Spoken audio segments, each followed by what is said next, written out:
name drew a number of people. Sounds great. So I'm recording. So it's my pleasure to introduce. Oh, Stav, do you want to share your screen just to be sure you can do Absolutely. that? Let's just make sure we can do that. There we go. Great. See my I think screen? everyone can see that. We're all getting pretty used to Zoom. Well, it's really my pleasure for Dr. Thomas and I to invite, and Dr. Moore, Stavropoula Tjoumakaris, which I can never can say, who's professor of neurological surgery at Thomas Jefferson University. She was schooled in New Jersey for college, and then really been at Jeff since medical school and through, and really been a shining light in the program there. She's heavily involved in education at all levels. So the fellows, the residents, and medical students, she's actively involved. So those listening who are interested, take note. She has become an immediate leader in neurovascular surgery, and really the first woman to lead in neurovascular surgery. She's secretary of the joint section, destined to be chair. And it's just a real pleasure to have her here. So Stav, please, we'd love to hear your views on flow diversion, anything else you want to talk about. It's just great to have you here. Thanks very much. Thank you for having me. It's really a pleasure to be here.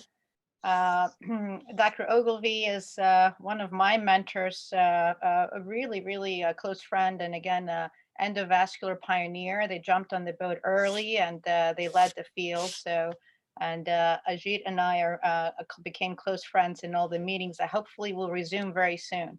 So it's really an honor and pleasure to be lecturing in your group.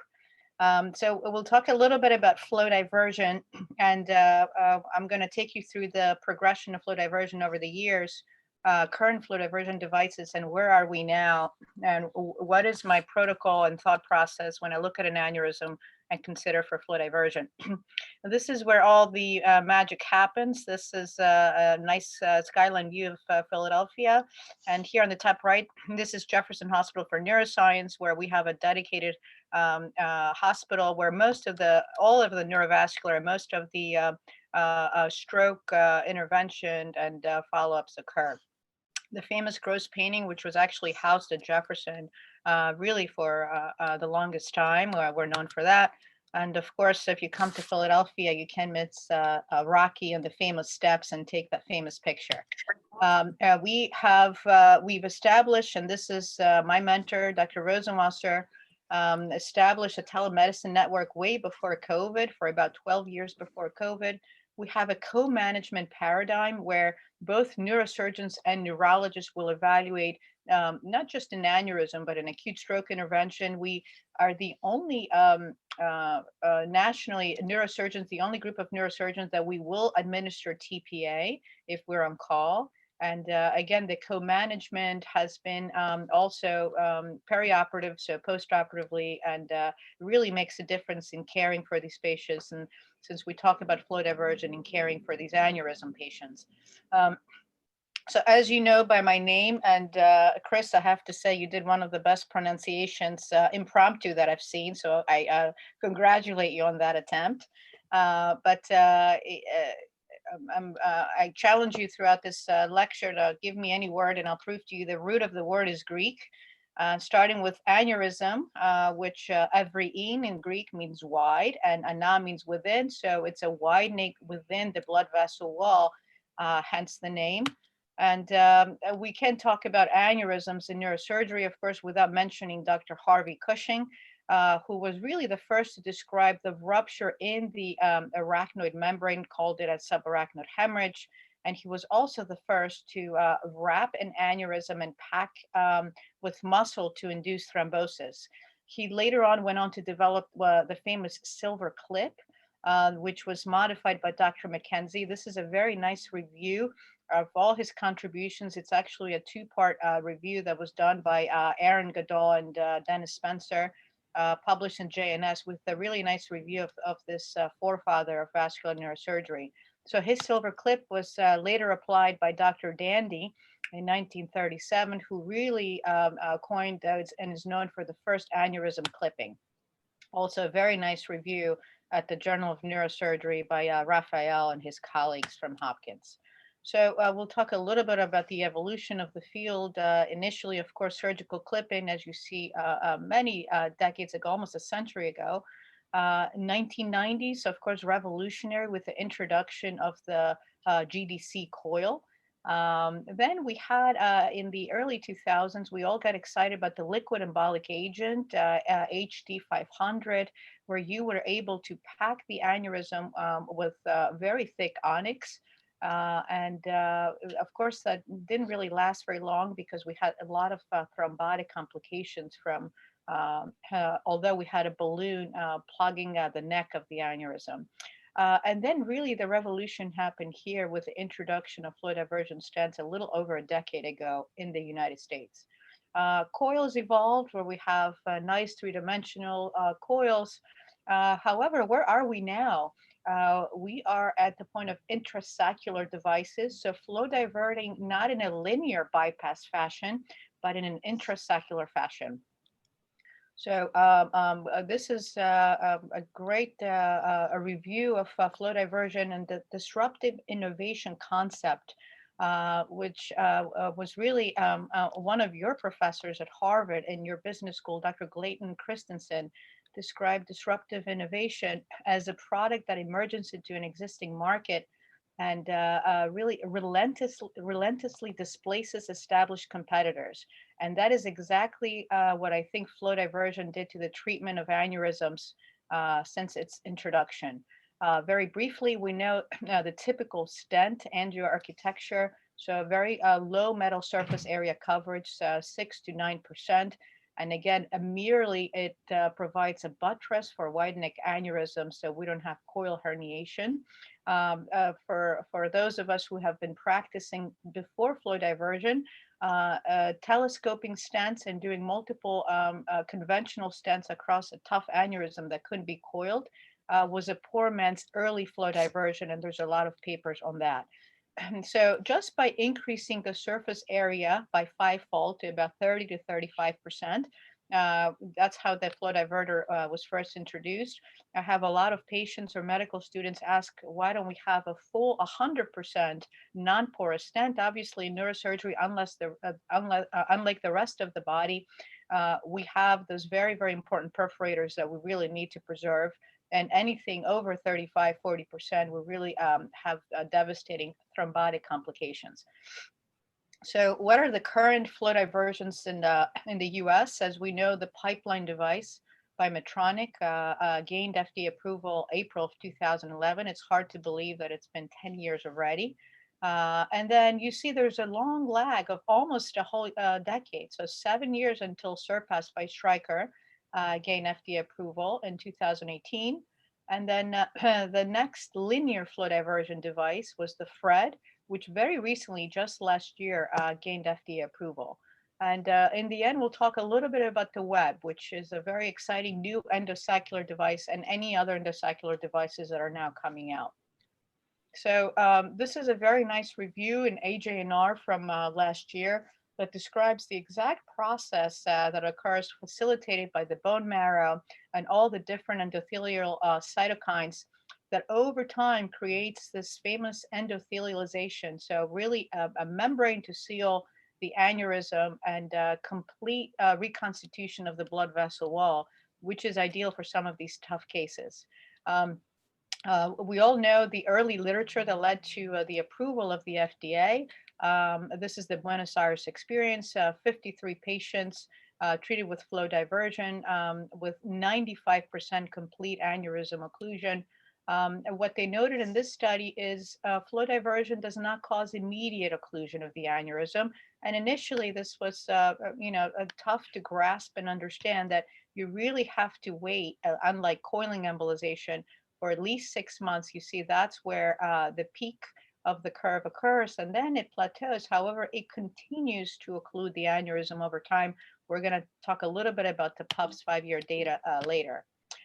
This is the Budapest experience. They looked at just 19 aneurysms, complete occlusion, again, really high, 94%.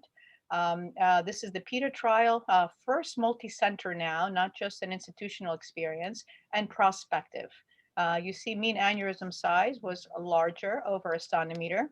And I won't bore you with the characteristics, but again, similar to the other two institutional experiences, complete occlusion in 93%. Um, this is the PUFS trial. Again, these are aneurysms that failed conventional treatment. So you see here, even in these tough ones treated with flow diversion, complete occlusion, 87%, which in our world is really significant. So again, these trials that led to the FDA approval of flow diversion demonstrated high rates of aneurysm occlusion, and most importantly, the fact that so they were efficacious. Most importantly, that they were safe. So low rates of morbidity and mortality. Some were as low as 0%. However, the average was around 5 to 6%. So April 6th of 2011 is the FDA approval of the pipeline device. And note the early on-label indication, which is large or giant wide-necked aneurysms. And the location had to be from the petrous segment to the superior hypophyseal. So again, for those of us that are interventionalists, that's a pretty limiting location because anywhere, even an ophthalmic aneurysm, questionable whether it's an on-label treatment here. The second generation pipeline flex about 5 years ago. This is a lot more easier to navigate and definitely deployed a lot easier than the classic pipeline. Less of the maneuvering we do known as wagging the tail and trying to open the device, which really behaves like a slinky. Our recommendation in physicians that are really starting this is triaxial support. Always have very good support, especially when you have distal tortuosity. You are less likely to be unable to deploy the stent or to have the stent herniate and miss the aneurysm. What is our outpatient antiplatelet protocol? We are really adamant about checking P2Y12. In our series of over 1,000 patients, initially we had significant hemorrhagic complications. Once we started checking P2Y12 levels, anywhere between 30% to 90%, we really minimized that risk. We initiate aspirin and clopidogrel 75 milligrams daily, 10 days pre-op. If the patient is a non-responder, then we'll switch now to Brilinta. And then the optimal range, like I mentioned, 20 to 85%, but we really try to beat 30 to 90%. What's the emergent antiplatelet protocol? So if a patient comes on the table and has a subarachnoid hemorrhage, you have to treat on the spot. We ask immediately to get a baseline B2Y12. And then we administer agatroban IV 5 minutes prior to deploying the stent. And then we load postoperatively with, in this case, typically almost always with Brilinta, and then we initiate a daily dose. So in 2016, the results of a really large registry came out. This is the Aspire registry. Again, prospectively collected, but this is not, of course, a randomized trial. What it looked is complete aneurysm occlusion and neurological adverse events in approximately 200 patients. What they found was pretty comparable morbidity and mortality, ischemic stroke and intracranial hemorrhage, so almost split in half. But the mortality was very low, 1.6%, and the complete occlusion rates was around 75%. Subsequently, in the Intrepid registry came out as well, and what it looked was neurologic complications. Again, we're really focusing on safety, nearly 1,000 aneurysms, and this is one of the earlier publications that started to show the posterior circulation is less forgiving than the carotid circulation and complications. So you see here as high as 16.5%. Compared to the previous numbers we've seen of approximately 5%. The early PUFS trial that we mentioned about 4 years ago came up with a 5-year follow-up, and they studied all those patients long-term, and what they found was the aneurysm occlusion is progressive. In other words, at 3 months, you had a 74% occlusion, 1 year, 87%, and then if the aneurysm was incompletely occluded, instead of placing a second stent, which Initially, when we started doing these cases, at 6-month follow-up, if you had persistent aneurysm filling, typically we would stop the Plavix or the Brilinta, wait 6 months on just aspirin, and repeat the angiogram. If the aneurysm continued to fill, then we would consider a second stent. Based on this data, all you have to do is wait, especially in a patient that is a challenging case, which a lot of them are. This 74% aneurysm occlusion in 6 months becomes 87 in a year, 93 in 3 years, and 95% in 5 years, which is really remarkable that just waiting, the aneurysm continues to thrombose with the endothelialization process we talked about. And the overall 5-year angiographic occlusion is 91%, which is, again, great numbers in vascular neurosurgery. In terms of stenosis, they looked into that. So they categorize as mild, moderate, and severe, being greater than 70%. And what they found was, again, not high incidence. The highest incidence was mild stenosis, and most of the times it was asymptomatic. Only one patient suffered a stroke from their large series. In terms of important negatives from this 5-year data, there were no delayed hemorrhagic or ischemic events following the 6 months, which is why most of us will discontinue dual antiplatelet therapy, and no recanalization of previously occluded aneurysm. So, when you have these strong statements, never, or 0 and 100%, you really need to pay close attention. What that means is when the aneurysm is completely occluded, you really don't need to do any more follow-up angiography. You can comfortably tell your patients that they have been cured of their aneurysm. This is our experience of treating this throughout the years. So what we found was if you have complete aneurysm occlusion, similar to the PUFS data, really the aneurysm is not coming back. So 5-year delayed angiography doesn't need to be performed, unlike coil embolization aneurysms. The only time I would do that is if I'm concerned about in-stent stenosis in a patient. What is the in-stent stenosis? In our series, our early series of about 200 patients, we found that all were asymptomatic, and on a multivariate analysis, a very strong independent predictor of stenosis was the patient not being compliant with aspirin, or for any other medical reasons not taking aspirin. So aspirin is very important for long-term maintenance of these patients. And I've had a patient that presented 3 years following flow diversion and complete aneurysm occlusion, who unfortunately discontinued the aspirin and came with a stroke from a perforator injury of the anterior choroidal that was crossed with a stent. So very important to continue that all along. This is from the literature of symptomatic in-stent stenosis. You can see here angiographically severe stenosis at the level of the pipeline, and incorporating even the terminus and the proximal M1. And this is a perfusion study, obviously showing a large area of penumbra in blood flow and mean transient time. And this in the paper is a balloon angioplasty for treatment. I have an update since I created the slides. So this is the only symptomatic stenosis I've had over the years, and I learned something from it and I wanted to share with you. This was a sickle cell patient that came with subarachnoid hemorrhage, was treated for multiple paracardial aneurysms with a flow diversion device. She did great. This was her 6-month follow-up, complete reconstitution of the vessel. The aneurysms were occluded, and she had very mild distal stenosis. She presented several months later during a sickle cell crisis, and she had a transient event, expressive aphasia that luckily wasn't persistent. I did an angiogram, and you can see really early severe stenosis here. The hematologists were concerned about her getting any intervention. They actually did an immediate exchange transfusion.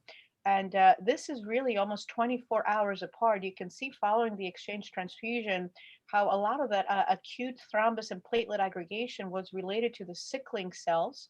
And the patient did not require intervention at the time, which is great. So this is how I changed my practice for sickle cell patients.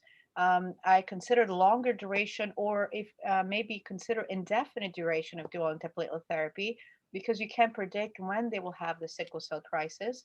And really, you need to have a good hematologist on board to follow the patient. And of course, take a moment and consider, do you have any other options for the patient, since that increases the common morbidity and mortality of flow diversion. How about the ophthalmic artery? This is very well studied in the literature. In our series, we found that it was patent in approximately 90% of the time. It was diminished in 4% and occluded in 7%. Out of all those patients, only one had retinal ischemia, so very low presentation of morbidity, 1%. And on multivariate analysis, the size, of course, was a good predictor of the size of the aneurysm, of subsequent aneurysm, ophthalmic artery occlusion. And there was a trend, however, it didn't reach statistical significance, of patients that were younger, which makes sense, more likely to have a robust response to the stent and have some in-stent stenosis. And if we use, obviously, multiple devices. This is another lesson learned in flow diversion of PCOM aneurysms, the posterior communicating artery. What we found was when the PCOM was, we looked at all the PCOM arteries, and we found that it was patent on follow-up angiogram in a quarter of the patient, diminished in another quarter, and in 50% of the patients, the artery completely occluded, asymptomatic. Now, we had another 100% event, and that really raised a red flag when the PCOM was fetal, and truly fetal. In other words, when you did the vertebral injection, the P1 was not filling from that side. Then the PCOM artery was 100% patent, and the aneurysm always persisted because of that patency and that demand. So it was almost comparable to doing flow diversion in an MCA bifurcation, which historically we typically would very unlikely do. Now, this is an example. So we had all these patients initially with a fetal PCOM. This is initially post flow diversion. And you can see at 6 months follow-up, persistent filling of the PCOM and of the aneurysm. So now you really have a tough situation where the patient most likely will require craniotomy for clipping. You have to discontinue the aspirin, which is always a concern, even for a brief period of time. And you also have to clip against the flow diversion stent, which means that you most likely will not be able to use a temporary clip and crush the stent. So it just increases the morbidity of the case. And from that point on, after the publication, we just, if it's a fetal PCOM, we never do linear flow diversion for these aneurysms. We also looked at the learning curve and predictors of complications. And like any new device, there's always a learning curve. However, we found that with the pipeline, it was pretty significant. You can see here major and minor complications. Both were pretty high, 10 and 16% respectively, in group 1, which was really the first 120 aneurysms. Group 2, after that, you see the precipitous fall of especially the concerning major complications to really almost zero. Besides the experience of the physicians, like I mentioned, we transitioned to check in P2Y12 levels. So all in all, the entire group, the physicians, the nurses, became more adept with the procedure, and we really made it more safe for our patients. So then we all got what's called pipeline fever. So we had these great cases with large paraclonal aneurysms, and it was almost like magic, kind of now you see it, now you don't. We stuck initially strictly with the FDA on-label use. This is an aneurysm. You see a trilobed ophthalmic artery aneurysm in a 57-year-old. Which is a very onerous case to treat by any route, endovascular, open, and really it became an easy, 20-minute case, just deploying a single stent. In 4 months, you had complete aneurysm occlusion of all the heads. So it really revolutionized the way we think about complex aneurysm in the paraclinoid region originally. The premier study was a prospective multi-center. This is a more recent study. And now they looked at aneurysms that were smaller, so less than 12 millimeters. And they took the location all the way to the carotid terminus. And the vertebral artery also was included all the way up to pica, so not including the basilar artery. They treated about 500 aneurysms. And here you have the results that were published last year. We were one of the participating sites. Some important facts here: successful deployment of the site, the device, 99%, which means the new generation device, the Flex device for this case, really made it a lot easier to be able to deploy even in a challenging anatomy. Another important finding here in the demographic is the number of pipeline devices. Only one device suffices. The original trials that we talked about in the beginning sometimes use as many as three devices on average. So it's unnecessary morbidity. A single device suffices most of the time. Complete Raymond Roy class 1 aneurysm occlusion, really good numbers of about 77%. Again, in terms of safety, major stroke and major morbidity, only 2%, and 30-day, 1.4%. So you see the initial, really first month is the highest incidence if you're going to have any morbidity in these patients. And most importantly, how do the patients do clinically? The 1-year MRS 0 to 2 was excellent, close to 99%. Again, like we mentioned earlier, a single device suffices, so no need to telescope all these multiple devices like we used to. Important negatives from this premier recently published study: no intraoperative aneurysm rupture immediately and in 1-year follow-up, and no recurrence of 1 year once the aneurysm was completely occluded. So from all these registries and the trials, the FDA expanded the indications in February of 2019 to now incorporate small or medium aneurysms with a wide neck, and really expanding the location all the way to the carotid terminus, which really helped us stay on label with a lot of these devices. Of course, as always, your institution is similar. At Jefferson, too, we like to push the envelope. And this is coming off label, however, in very challenging cases that doing any craniotomy or other means of treatment would be a higher morbidity. This is a patient that 56-year-old came with left hemiparesis. You see here a large thrombus in the right sylvian fissure, associated edema posterior to the thrombus. So this is concerning for a giant aneurysm.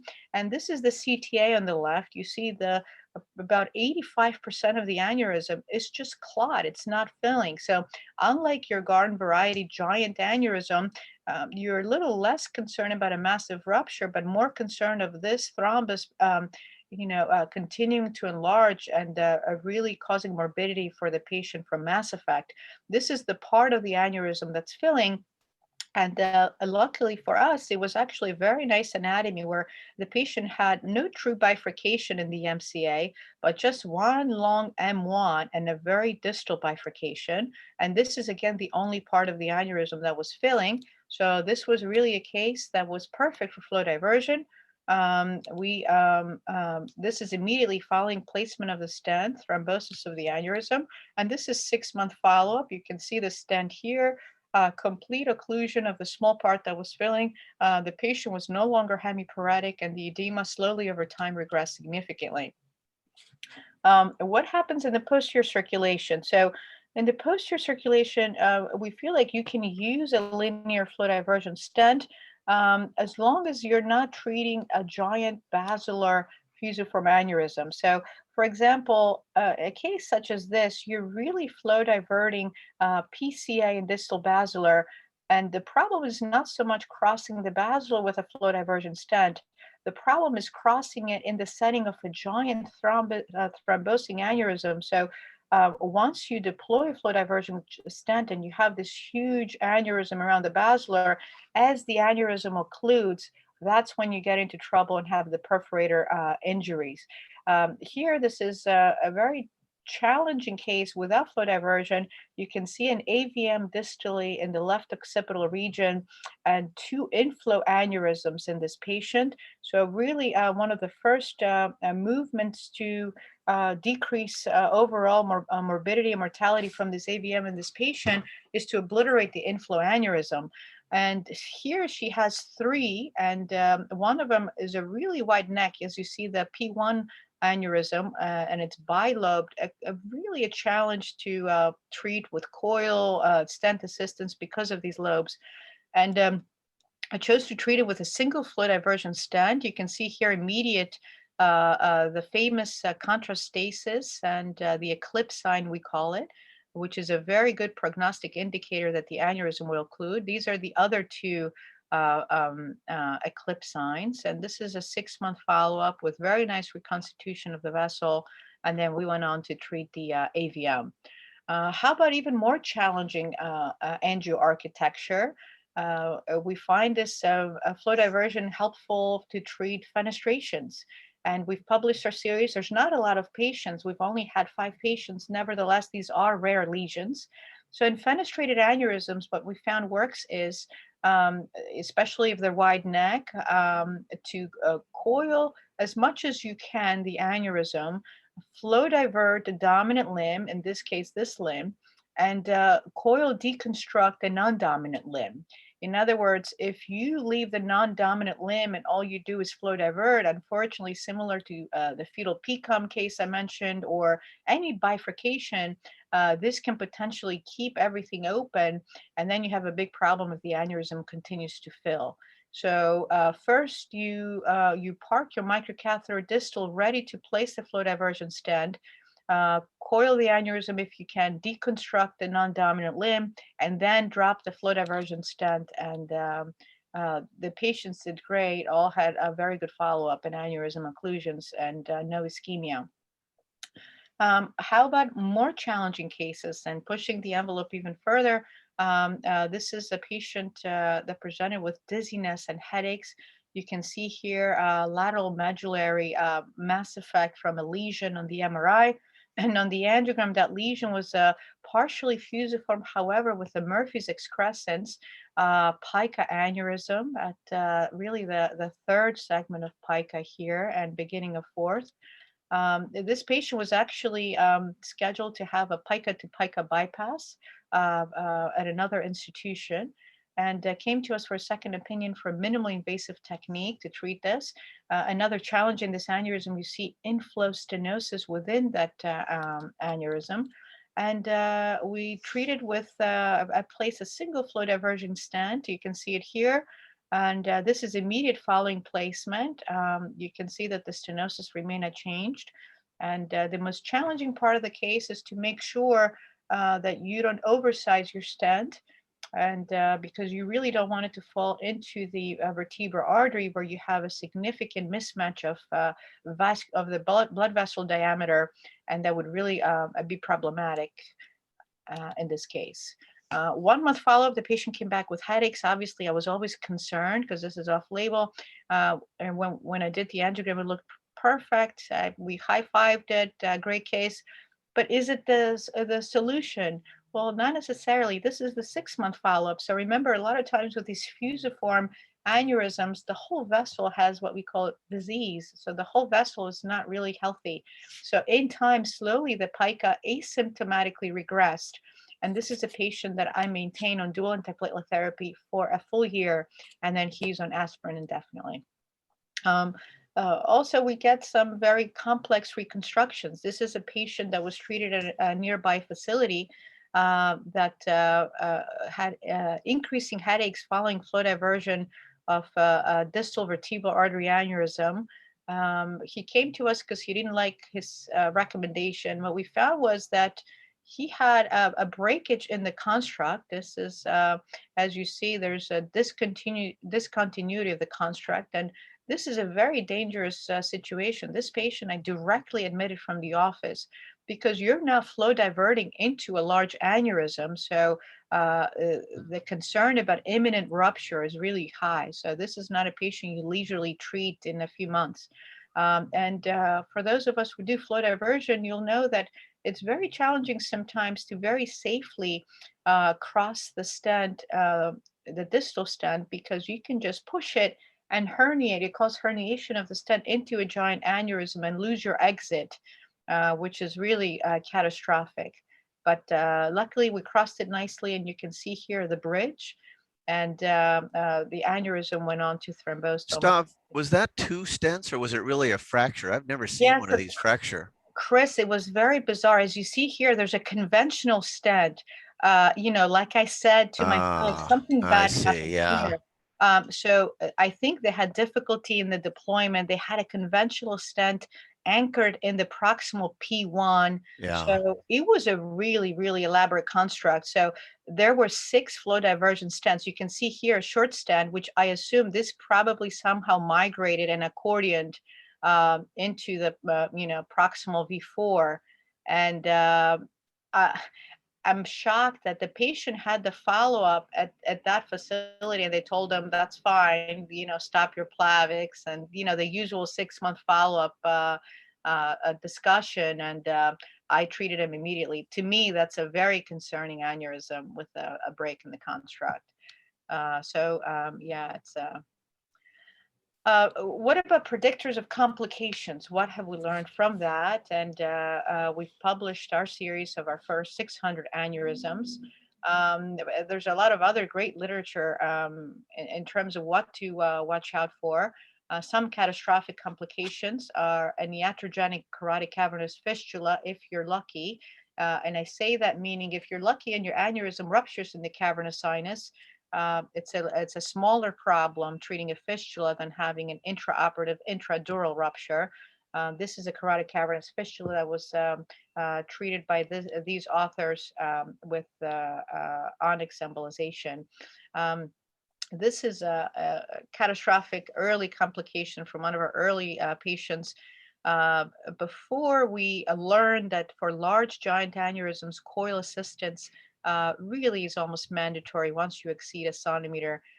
You can see here a giant MCA aneurysm, a single flow diverting stent, and you can see in the top left in figure A how the stent is really anchored pretty distally into the proximal M1.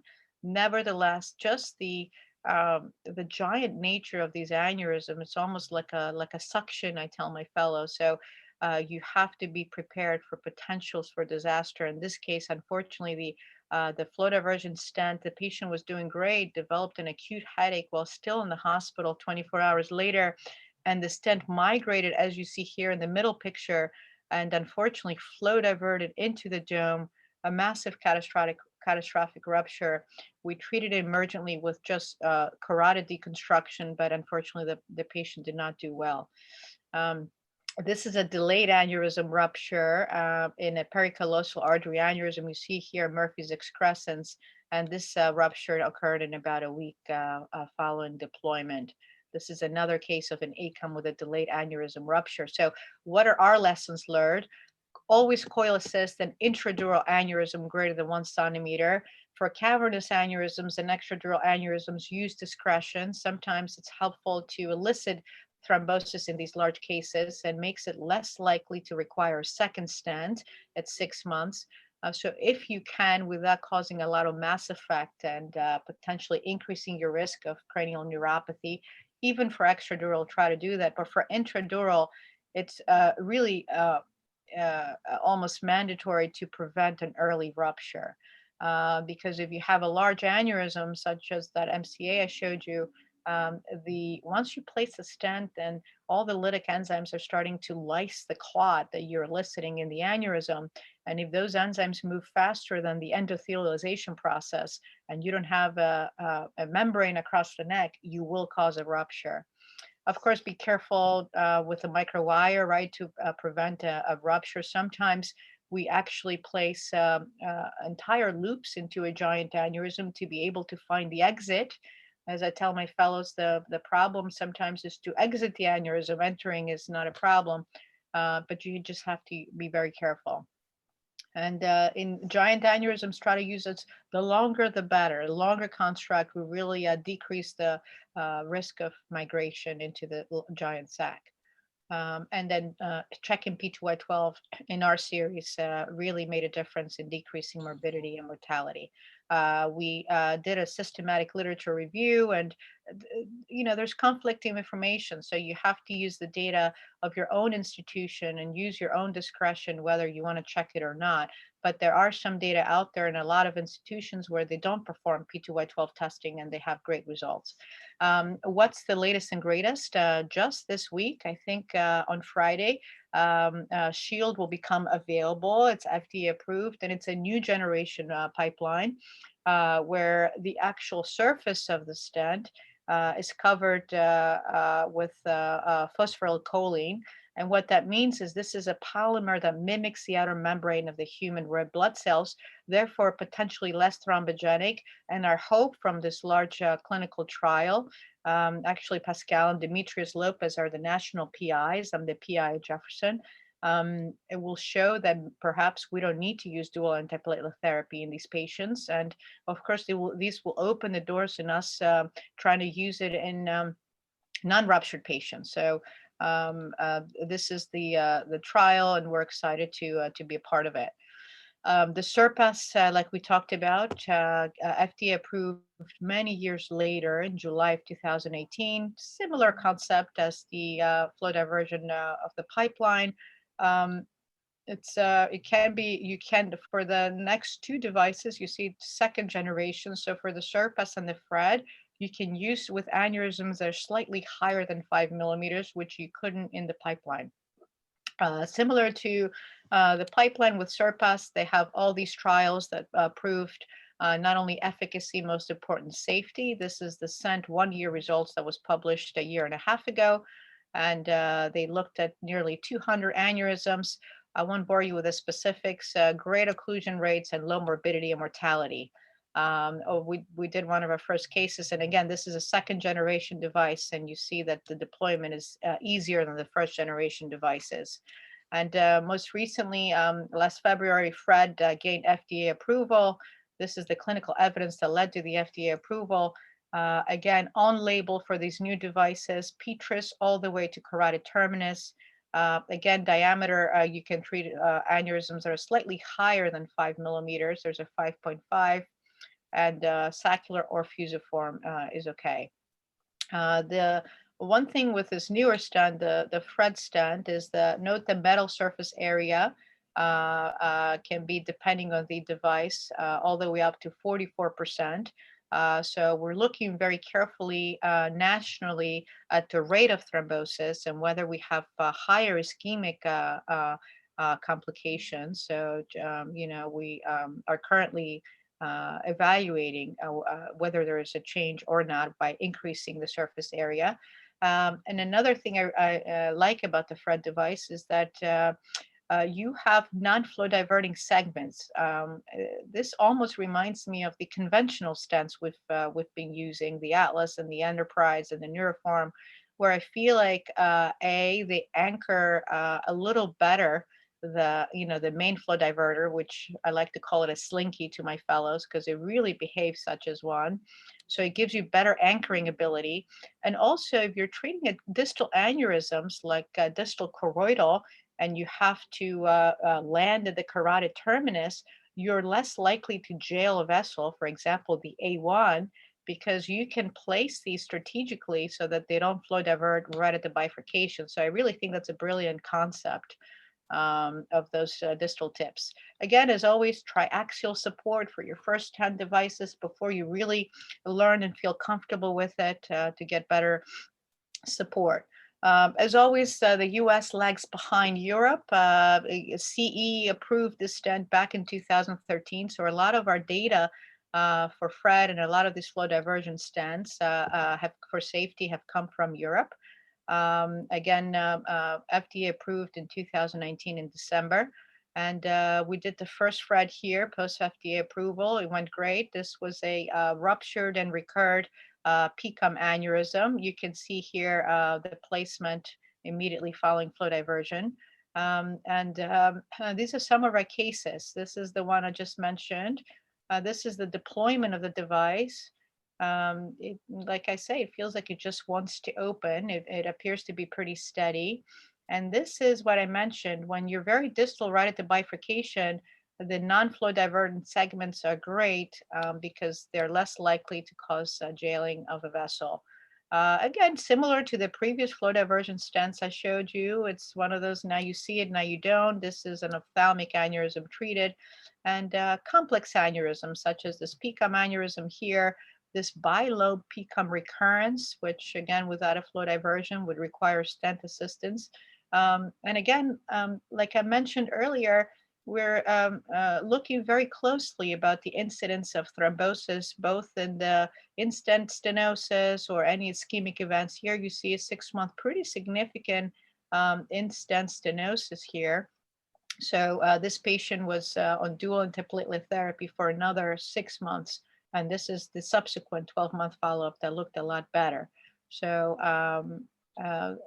this is another ophthalmic case with sometimes immediate aneurysm occlusion and immediate stasis.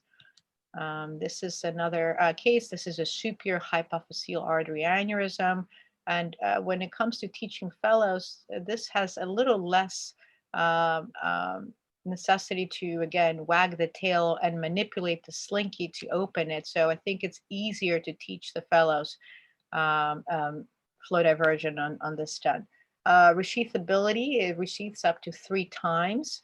And I've actually done that. And there's a technique to do that. You pull back the wire a lot more, 3/4 more than you push the microcatheter. They have a junior stent that I've actually treated 3 pericallosal recurrences. This one actually made me even more nervous because it had recurrence and also migration of the coil into the proximal pericallosal artery. However, it's the catheters are so small that you're able to very safely navigate through that and deploy a Fred Junior stent. So I like it for the distal circulation because of its low profile. As always, pushing the envelope. This is the largest construct ever performed with the Fred. This is one of my patients with a fusiform MCA. I had to build a long construct because I was restricted by the length of the stents. And you can see here a 6 Fred construct. The patient did very well, had a small subcortical infarct with some contralateral mild hemiparesis that didn't require any intervention. In a 6-month follow-up, he looked absolutely great and intact. So this is the trial of the safe patients, 100 aneurysms, looking into small aneurysms now. Very good morbidity and mortality, less than 3%, and high occlusion rates of 80%.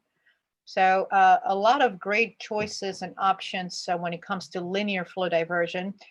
Typically, my thought process when I utilize that, and of course, Shield may be a game changer if indeed we don't have to use dual antiplatelet therapy. But if it's a distal aneurysm, I'm most likely to use Fred. If it's a very tortuous and challenging anatomy, I also now prefer the Fred because it is more likely to open, requiring less manipulation and wagging the tail of the stent. But if I'm really worrying about thrombosis, either because I have to do bilateral flow diversion stent or the size of the aneurysm, then I would most likely do a pipeline or surpass. These are some devices that never really made it for where are we now? This is a great review in JNIS about the endosaccular flow diversion, so nonlinear flow diversion. These are some devices that never made it. This was the Medina device that had potential, but it's now being redeveloped as Leo by Medtronic.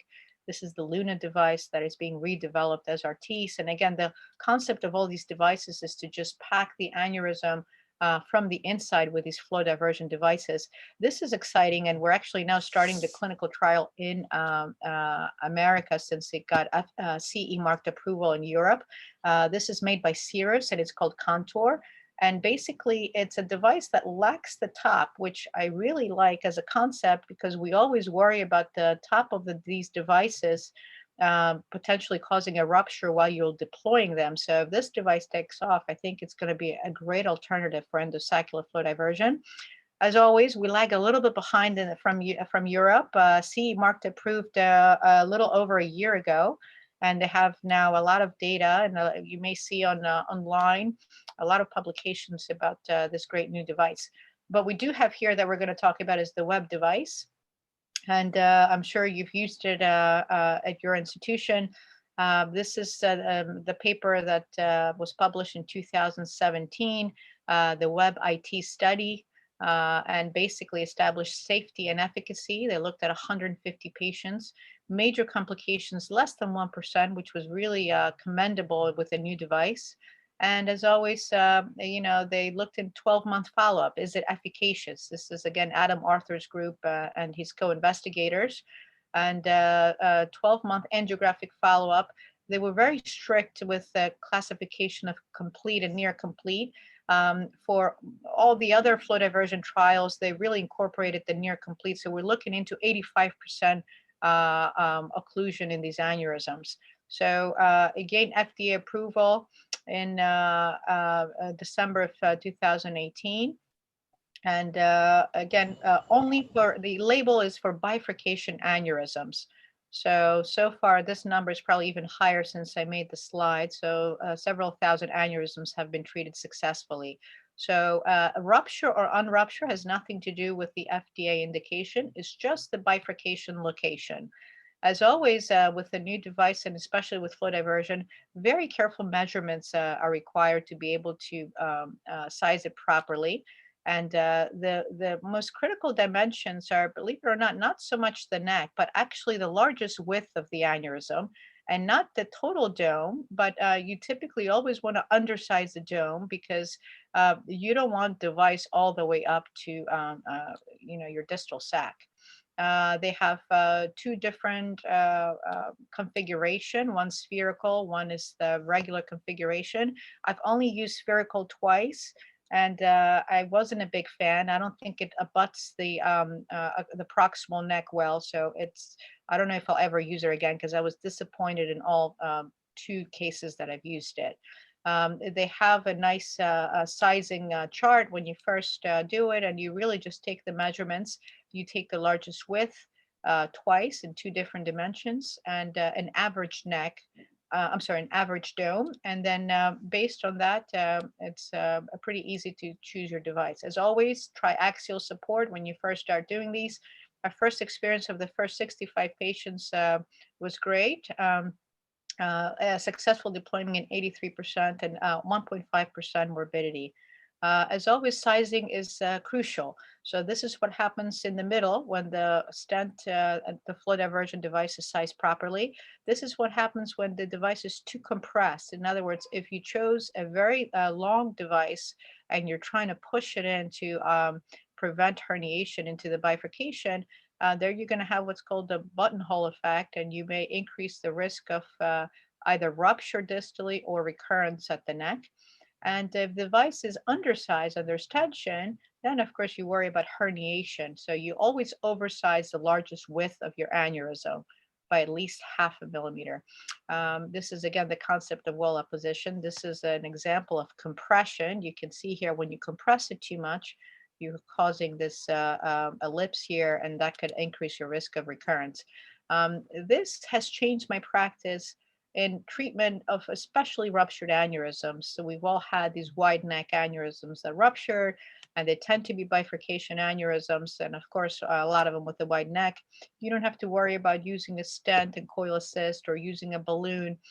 This device, once you do a web, the patient may just need to be on aspirin. So this is our experience of our first 11 subarachnoid ruptured aneurysms. Again, no need for dual antiplatelet therapy, and aspirin for 6 months. These are some examples from my cases. This is a grade 4 subarachnoid hemorrhage, and you can see here basilar apex aneurysm favoring the left P1. So at the very least, this would have required a single stent coil assist embolization. With a single device, you can see here, this is immediate after deployment of the device. You can see complete aneurysm occlusion. When the device is sized properly, it's almost like coiling embolization. You can completely occlude the aneurysm. You see nicely the distal basilar and P1 perforators here. And the only suggestion that you cured an aneurysm is really the proximal and distal marker here. This is a ruptured ACOM, very tough configuration. And when you have these challenging cases, just remember that you don't have to occlude the device doesn't have to find all the space. Some of the occlusion is by secondary intent. In other words, this Murphy's excrescence here, you will occlude by shutting down the inflow to the ACOM aneurysm. This is the deployment of the device. So you see here, pretty simple. I always recommend you start deploying your microcatheter not being very distal. You can see how proximal we are because sometimes the device jumps. And this is what I mentioned here in terms of angiographic result. This is a complete occlusion. This is a patient with a residual neck. That's compression of the device can increase the risk of that happening. And this is residual aneurysm where you have part of that aneurysm filling. These are the challenging cases. I've now already clipped 3 aneurysms that had recurrence. Well, when the web has recurrence, it's a bigger challenge to treat with open surgery with the way the web has conformed to the aneurysm wall. And unless you have a sizable neck, it can be quite a challenge to clip. So this is the Raymond Roy classification that we're all familiar with. And these are some of the cases from the original trial that we enrolled. Again, bifurcation aneurysm, carotid terminus, MCA, basilar apex. This is an ACOM aneurysm. And again, when the device is sized properly, it's a complete reconstitution of the neck and complete aneurysm occlusion.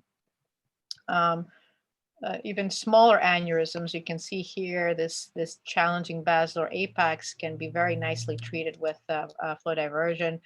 These are very easily, there's no metal artifact here, so following up with MR imaging is very easy to do, unlike other stents. And just be careful. Look at this as the stent goes up, depending on the size, it can be a pretty stiff stent. I'm going to place this again. This is why when you first start deploying, you really don't want to be right at the dome, unlike coiling of an aneurysm. We recommend proximal half on the lower side of things. Look at the jump of the microcatheter just by the device going up. So just be very careful when you're deploying these devices. This is the deployment and this basilar apex. This is the contrast stasis. Instead of an eclipse, you have a round stasis sign. And you can do a Dyna CT if you're worrying about any of your bifurcation arteries. When it detaches, it has a little give that you'll see here. Again, very slowly, make sure you're fully detached before you pull out. As always, pushing the envelope. This is one of my patients with a ruptured sidewall, non-bifurcation aneurysms. And again, if you're going to go off label, you have to make sure you really have built experience because now the vectors have changed and it's a little more challenging to deploy against an angle. Now you have this angle and the clinoid to worry about. So not your first few cases, and always, always triaxial support. This is deployment of the device here. This is detachment of the device here. And you have to get comfortable. For us that do endovascular, it took me a while to get comfortable with this proximal marker hanging out at the bifurcation. This is not thrombogenic. This marker needs to be in the bifurcation. That means that the device was sized properly. But it's growing pains. Initially makes you really cringe and worry, but it's non-thrombogenic at all. This is another sidewall aneurysm I've treated. This is an ophthalmic aneurysm. This is a deployment of the web. Actually, the patient had bilateral aneurysm, so you see a bilateral webs here. And this is, again, nice stasis immediately following stent deployment. As always, right, with any new technology, you have to be careful and use discretion. This is an ACOM aneurysm that I treated. And you can see here ipsilateral A2 thrombosis following deployment of the stent. You can see here very sluggish filling of the A2. And again, the learning point here is do not lose your microcatheter. When you do the micro run, leave the microcatheter there after deployment. just in case you have a situation. So I didn't waste any time trying to re-enter the A1, and I just simply went distal into the A2, stented the patient immediately, and we had nice immediate reconstitution. And again, this is what I mentioned earlier.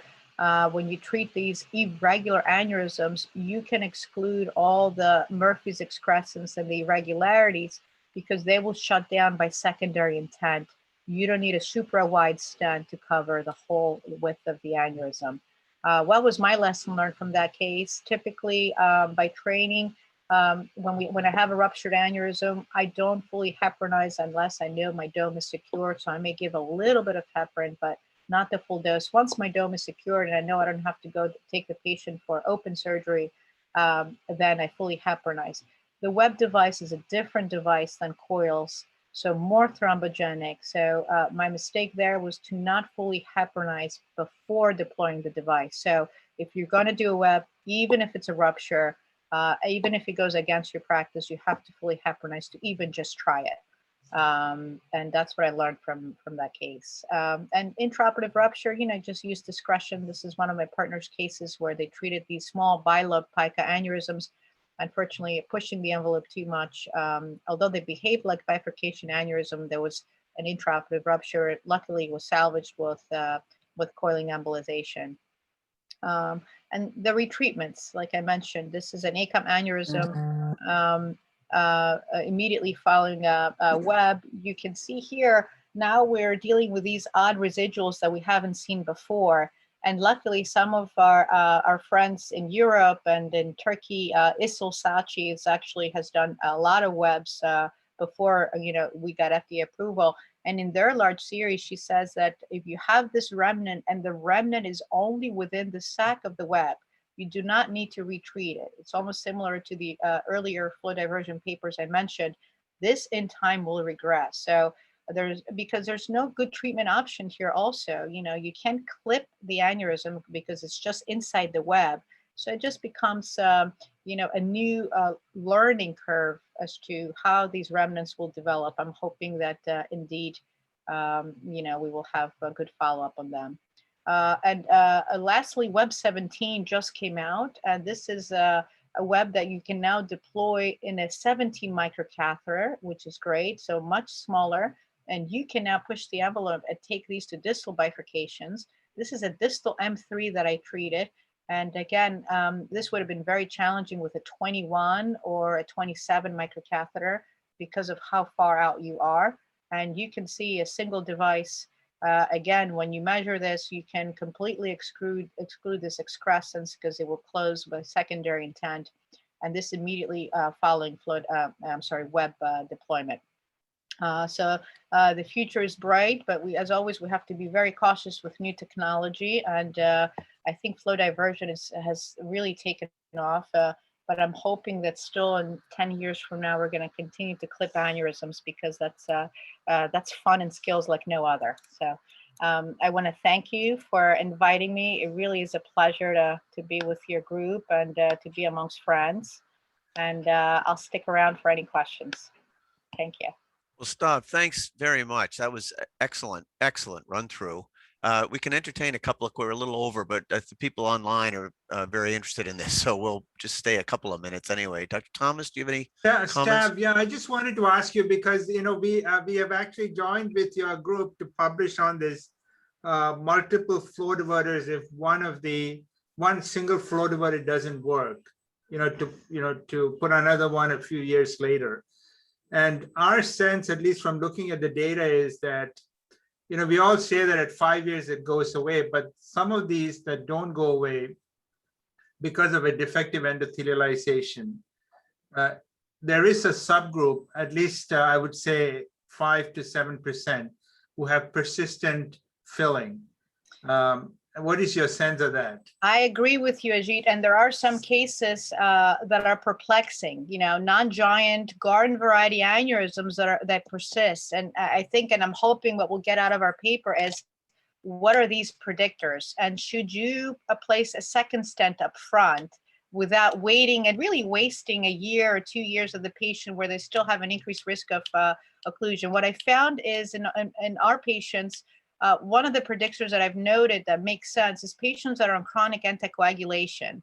Problematic in so many ways, but almost always, if I hear Eliquis and Coumadin, I cringe. I hate doing flow diversion in these patients because in our series, they're more likely to have persistent filling. And remember also, these patients are less likely to be on aspirin as well, right? Because it's very hard. A lot of them tend to be older, so it's hard to recommend aspirin and, anticoagulation. So now you're worrying about persistent filling of the aneurysm and also a thrombosis, right? Because protecting your endothelialization of the stent with antiplatelet is a completely different process than anticoagulation. So I think we really need to look into what are the risk factors and the predictors of these failures. But you're right, it's not 100%. Even in 9 years, there is that subset in all the trials of about, some trials show, I know the PUF said close to 94, 95%. That's significant. So you do have, 5% or greater of patients that you need to do something about. Typically, what I, in my practice, I'll do a 6-month follow-up. And if the patient has persistent aneurysm filling, I never place a second stent at that time. Well, almost never. Then I will stop the Plavix as long as there's no in-stent stenosis. Any in-stent stenosis, the dual antiplatelets stay for a year. That's strict in my practice. We've all been burned in the past. So I stop the second antiplatelet agent and do another follow-up at a year. Now, if the aneurysm continues to regress, you have a decision to make whether you need to place a flow diversion stent or not, depending on A, how much is filling, B, how worried are you about the aneurysm rupturing, and C, take a look across the stent on the neck. Oftentimes, you have persistent filling because, for example, retrograde filling through the ophthalmic artery, or a PCUM, although not fetal, behaves like fetal, functionally fetal PCUM. So if you have complete endothelialization across the neck, then placing a second stent also doesn't help, right? Then you have to look into microsurgical clipping to treat that aneurysm. So a lot of great data I hope will come out of this trial. And we're really excited to have you guys collaborate. Thank you. Great talk. Great talk. And I think it really, what these flow diverters have taught us is the ability of the adult human vessel to remodel. We've seen these terrible vessels. You showed a couple of really tortuous cases, and then a year later, the vessel looks normal.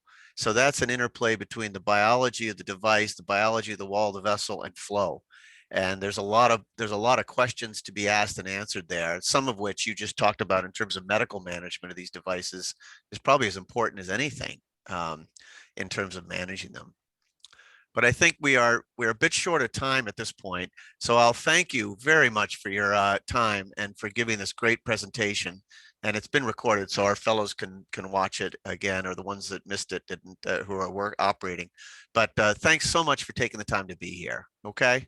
Thank you, Chris, and thank you, team. And I look forward to hopefully seeing you guys in national meetings now that we're back open. Agree. Thanks so much. Bye-bye. Take care. Have a good